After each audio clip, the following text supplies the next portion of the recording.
আমার সাথে যে 3 তরুণী এসেছে, তোমরা কি তাদের সৌন্দর্য দেখেছো? আমি ভাবছি কি করে ওদেরকে উপঢৌকন হিসেবে সুলতানের কাছে পৌঁছানো যায়।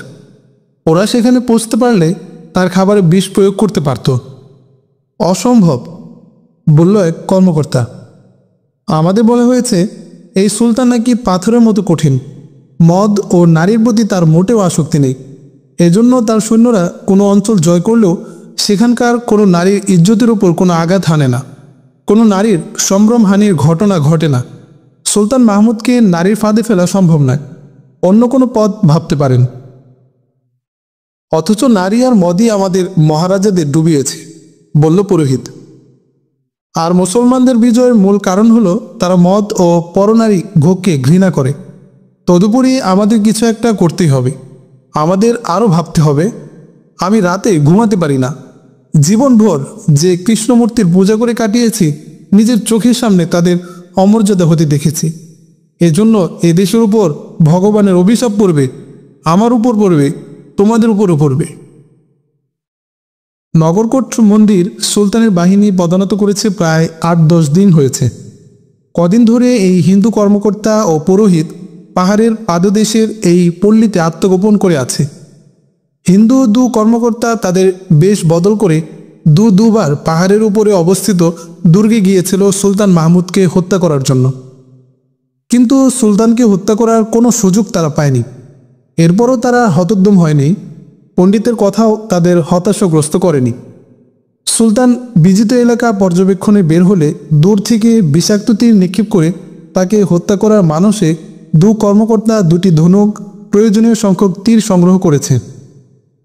এলাকাটি ছিল জঙ্গলাকীর্ণ এবং উঁচু নিচু অসংখ্য পাহাড়ে বেষ্টিত। আড়াল থেকে তীর নিক্ষেপ করে লুকিয়ে পড়া কোনো কঠিন ব্যাপার নয়। ইত্যবসরে আলস্তগিন পল্লী থেকে 4 যুবককে নিয়ে ফিরে আসে। দূর থেকে পুরোহিত ও কর্মকর্তা ভেবেছিল গজনির এই সেনা হয়তো 4 যুবককে বেগার খাটানোর জন্য নিয়ে যাচ্ছে। কিছুক্ষণ পর এই 3 হিন্দু দেখতে পেল পল্লীর 4 যুবক এক ব্যক্তিকে কাঁধে করে নিয়ে আসছে। হিন্দু কর্মকর্তা আলস্তগিনকে এবার চিনে ফেলে, তাই নিরাপত্তার স্বার্থে তারা লুকিয়ে পড়ল। আলস্তগিন যখন গ্রামে পৌঁছল, তখন গ্রামের অন্যান্য লোকজন এসে জড়ো হলো। বুগরা খানকে একটি চৌকিতে শুয়ে দেওয়া হলো। গ্রামের 2 বৃদ্ধা তার আঘাত ও ক্ষতস্থান দেখতে লাগলো। একটু পরীক্ষা করে তারা ক্ষতস্থানের চিকিৎসা শুরু করে দিল। আলস্তগিনের বলে দেওয়া কথায় বুগরা খান 2 বৃদ্ধকে তাদের ভাষায় বলল, গ্রামের লোকজন যদি তাদের সাথে কোনো ধরনের দুরভিসন্ধিমূলক কিছু করে তাহলে সারা গ্রাম জ্বালিয়ে দেওয়া হবে এবং গ্রামের ছেলে বুড়ো সবাইকে পাইকারি হারে হত্যা করা হবে। আপনারা আমাদের শাসক প্রভু। গোটা গ্রামের মানুষ আপনাদের সেবায় এক পায়ে দাঁড়িয়ে থাকবে। উল্টো সিধা করার দুঃসাহস কে করবে? আমরা এর চেয়েও বেশি আঘাতের সুচিকিৎসায় দক্ষ। কোনো চিন্তা করবেন না। 4-5 দিনের মধ্যে আপনি পুরোপুরি সুস্থ হয়ে যাবেন। আলস্তগিন ও বুগরা খানের জন্য একটি ঝুপড়ির মতো ঘর খালি করে সেটিকে পরিষ্কার পরিচ্ছন্ন করা হলো। গ্রামের লোকজনের কাছে সবচেয়ে উন্নত যে বিছানা ছিল তাই তাদের জন্য বিছিয়ে দেওয়া হলো। রাতে শুয়ে শুয়ে আলস্তগিন বুগরা খানকে বলল, প্রত্যুষে সে সেনা ক্যাম্পে গিয়ে বুগরা খানকে এখান থেকে নিয়ে যাওয়ার ব্যবস্থা করবে। কিন্তু বুগরা খান তাতে আপত্তি করে বলল, তাকে একাকী ফেলে যাওয়া ঠিক হবে না। একাকিত্বের সুযোগে গ্রামের লোকজন তাকে গায়েব করেও দিতে পারে, নয়তো ক্ষতস্থানে বিষ প্রয়োগ করে ক্ষতি করতে পারে। দীর্ঘ ক্লান্তি, ক্ষুধা, পিপাসায় কাতরাত্মর কারণে 2 কমান্ডার কিছুক্ষণ পরে গভীর ঘুমে তলিয়ে যায়।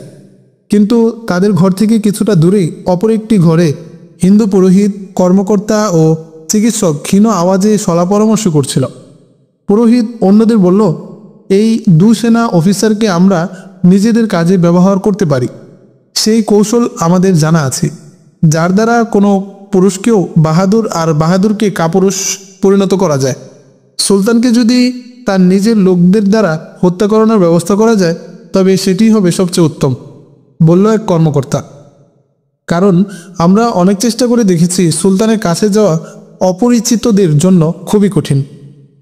তোমরা 2জন শোনো, বৃদ্ধ 2 চিকিৎসককে বলল পুরোহিত। এ 2 কমান্ডারকে তাড়াতাড়ি সুস্থ হতে দেওয়া যাবে না। আমাকে একটি ঘোড়া দাও। আমাকে এখনই দানেশ্বর যেতে হবে। ঘোড়াটা এমন সামর্থ্যবান হতে হবে যেন দ্রুত আমি সেখানে যেতে পারি এবং দ্রুত ফিরে আসতে পারি। দু কর্মকর্তাকে পুরোহিত বলল, 3 কুমারীকে আমি তোমাদের কাছে রেখে যাচ্ছি। এদের করণীয় সম্পর্কে আমি ওদের বুঝিয়ে বলে যাব। তোমরা অন্যান্য দিকে খেয়াল রেখো। গ্রামের এক লোককে ইশারা করলে 3 তরুণীকে কমান্ডারদের ঘরে নিয়ে আসা হলো। পণ্ডিত তরুণীদের করণীয় কর্তব্য বুঝিয়ে দিল। এরই মধ্যে ঘোড়া প্রস্তুত করে নিয়ে আসা হলো। পুরোহিত অশ্বপৃষ্ঠে আরোহণ করে দ্রুত চলে গেল। ভোরবেলায় আলস্তগীন ঘুম থেকে উঠে দেখল বুগরা খান ব্যথায় কোকড়াচ্ছে। আলস্তগীন বৃদ্ধ চিকিৎসকদের ডাকার জন্য ঘর থেকে বের হতে যাবে, তখনই দরজার পাশে দেখল 2 তরুণী দাঁড়ানো। আলস্তগীনকে দেখে ওরা সলজ্জ হাসল। সুন্দরী তরুণীদের দেখে আলস্তগীনের চোখ ছানা ভরা। এক তরুণী তার উদ্দেশ্যে কিছু বললেও সে পূর্ববৎ দাঁড়িয়ে রইল। তার চেহারা দেখে মনে হলো সে কিছুই বুঝেনি। অপর তরুণী মাথা ঝুঁকিয়ে ভিতরে প্রবেশ করতে চাইল এবং উভয়ে ভিতরে প্রবেশ করে বুগরা খানের পাশে গিয়ে বসল। এক তরুণী বুগরা খানের মাথা হাতে নিয়ে বলল, খুব কষ্ট হচ্ছে বুঝি? অপরজন তার হাত নিজের হাতে নিয়ে নিল। বুগরা খান ঘটনার আকস্মিকতায় নির্বাক হয়ে গেল। তার মুখ থেকে কোনো কথাই বের হলো না। ব্যথায় সে যে কোকাচ্ছিল তাও ভুলে গেল। এদের কেউই আমাদের ভাষা বোঝে না, তরুণী অপর সঙ্গীকে বলল। না না, আমি তোমাদের ভাষা বুঝি, কিন্তু আমি তোমাদের মতো এমন সুন্দরী তরুণীদের দেখে ভেবে পাচ্ছিলাম না এই জঙ্গলে তোমাদের মতো রূপসী কোথেকে এলো। মনে হয় তোমরা এই গ্রামের বাসিন্দা নও, তাই না? এই জঙ্গলে আমাদের জন্ম, বলল এক তরুণী। এই জঙ্গলে কেউ বিপদে পড়লে, কেউ কোনো আঘাতপ্রাপ্ত হলে আমরা তার সেবা শুশ্রূষা করে থাকি। আচ্ছা, আমি আপনাকে জিজ্ঞেস করেছিলাম আপনার খুব কষ্ট হচ্ছে? ব্যথা খুব বেশি, জবাব দিল বুগরা খান এবং তরুণীর হাত তার হাতে তালুবদ্ধ করে নিল। খুব তাড়াতাড়ি সেরে উঠবেন, ঠিক আছে? আমরা আপনার খাবার নিয়ে আসছি, এ বলে উভয়ে ঘর থেকে বেরিয়ে গেল। তরুণীরা যখন খাবার নিয়ে প্রবেশ করলো তখন ওরা 3 জন। একজনের হাতে হাত মুখ ধোয়ার পানি, অপর 2 জনের হাতে পানাহার সামগ্রী। খাবারের মধ্যে অন্যতম ছিল মধু মিশানো দুধ। এক তরুণী বুগরা খান ও আলস্তগীনের হাত মুখ ধুয়ে দিল। উভয়েই দুধ পান করল এবং খাবার ও ফলফলাদি আহার করল। তরুণীরা খাবারের শূন্য পাত্র তুলে নিয়ে যাওয়ার কিছুক্ষণ পরই বুগরা খানকে উচ্চস্বরে হেসে উঠতে শোনা গেল। আলস্তগীন বুগরা খানের হাসি শুনে গভীরভাবে তার চেহারার দিকে তাকিয়ে নিজেও হেসে ফেলল। দীর্ঘদিন পর 2 বন্ধু এভাবে প্রাণ খোলা হাসল, কারণ হাজারো রণাঙ্গনে তাদের পরাজয় যখন অবশ্যম্ভাবী হয়ে উঠেছিল তখন গজনী বাহিনীর কারো বেঁচে থাকার আশা ছিল না।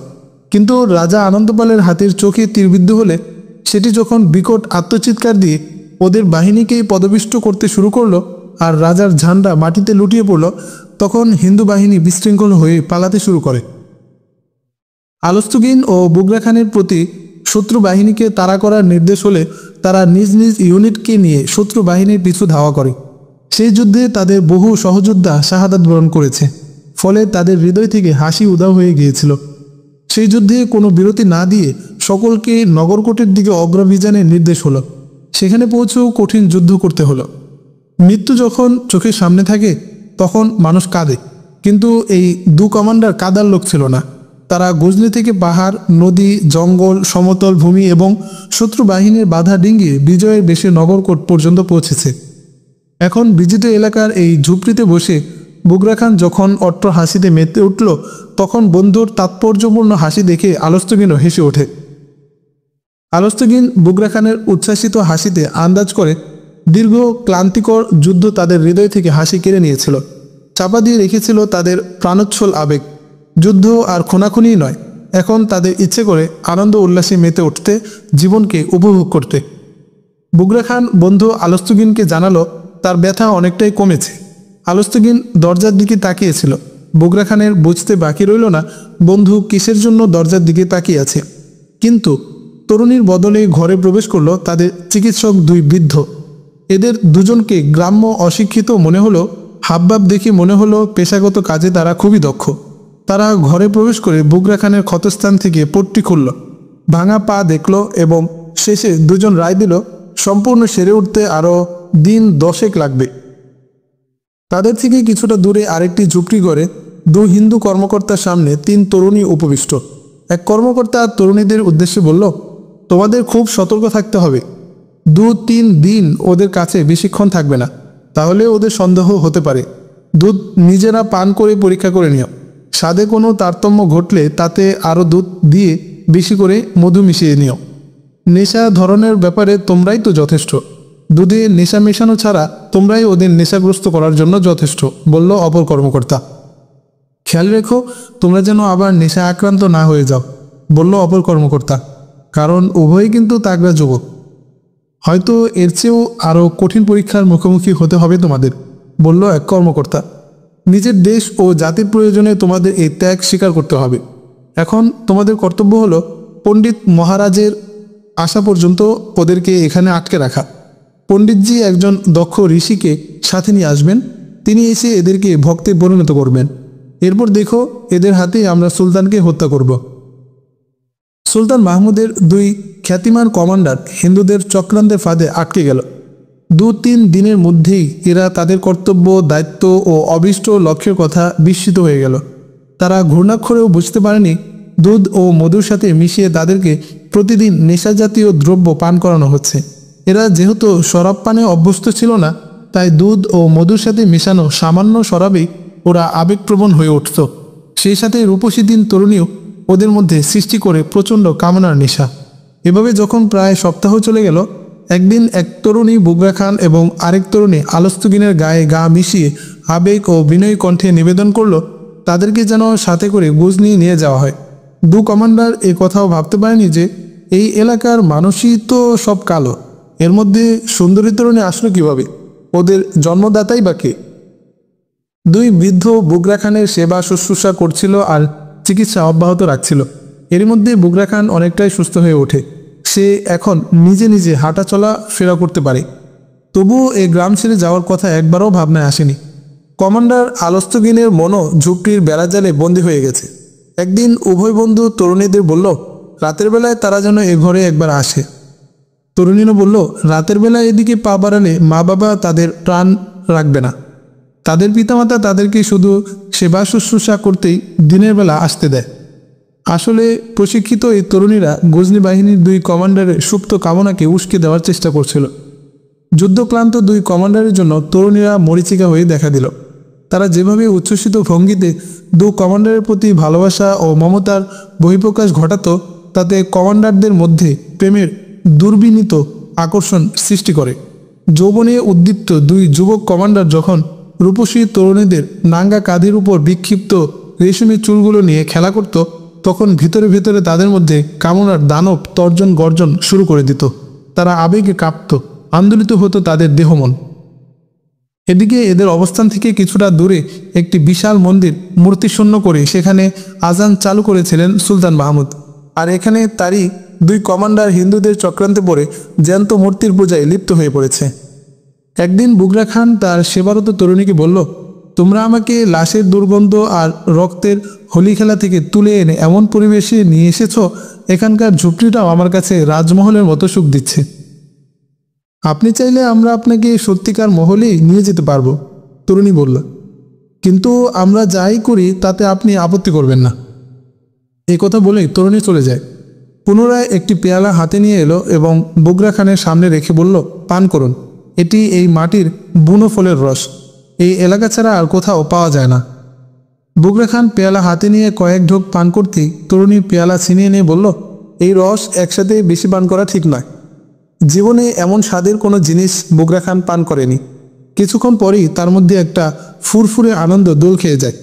হঠাৎ সে তরুণীকে কাছে টেনে জড়িয়ে ধরে বলে, এখন আমি চলাফেরা করতে পারি, কিন্তু তোমাদের ছেড়ে যাব না।